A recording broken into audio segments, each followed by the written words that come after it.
Still looking for a special gift for your special someone, your Valentine or your Galentine? I caught up with lifestyle expert Margot Burr to get some unique gift ideas. We want to find some really cool, unique gifts, and you've brought some ideas for us. What do you have for us for this holiday? That's right. So we're going to start off with men first because they're the love of our lives. So I have some Tom Ford spray right here that comes from bluemercury.com.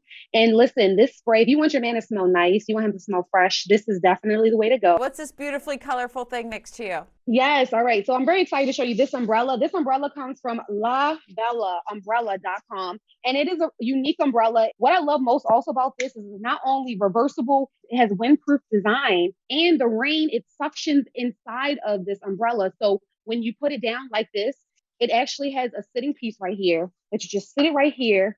No rain falls on your floor, makes a mess. It absorbs it inside, and you can just put your umbrella down. It's fashionable, get compliments, and go back outside and you're dry. Perfect.